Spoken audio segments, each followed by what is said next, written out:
this video, we'll look at learning organisations. Today I'm joined by David Rumbens and Rhiannon Yetsenger from Deloitte, and we're really going to pull this apart. So, a learning organisation. Now, I've traditionally described a learning organisation as one that places learning at the core of how they approach continually improving their business and their business's performance. How does that compare with the way that you've described a learning organisation in this report? In the research that we did, we actually looked at a learning organisation in terms of assessing a business's learning maturity, and we found it's much more likely to be a scale in terms of how mature a business is in their learning and development programs.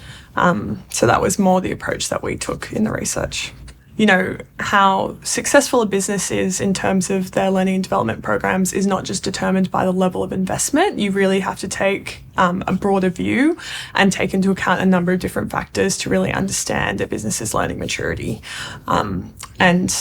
What we did in the research is we looked at these 13 unique indicators and then came up with this scale which ranged from laggards all the way through to advanced learning organisations.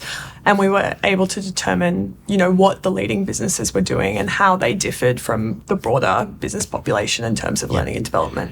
So what did your research reveal about Australian businesses and their L&D maturity, so to speak? Yeah, well, we found that 87% of Australian businesses, which is quite a significant proportion, could actually be doing more to improve their learning maturity. So only 13%, roughly 1 in 10 of the businesses in our business survey were classified as advanced learning organisations, whereas all the rest were sort of in the laggard, beginner or intermediate class of learning maturity.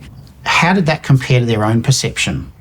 Yeah, this was really interesting. So we asked businesses in the survey, we provided them with a definition of what a learning organisation was, and we said, do you think based on this definition that you are a learning organisation? And 92% of businesses said they were a learning organisation. Obviously, this is much higher than the 13% of businesses in the survey, which based on our analysis were classified as advanced learning organisations. So this suggests there's a bit of a perception gap. Maybe businesses aren't as aware as what they think they are in terms of their learning maturity, and aren't aware of what more they could be doing to sort of improve their learning maturity within their business. So What is it that the advanced learning organisations are doing that the others could do? Yeah, that's a great question. So we looked at a number of different factors of what advanced learning organisations were sort of doing differently and came up with 4 top actions a business could take to improve their learning maturity.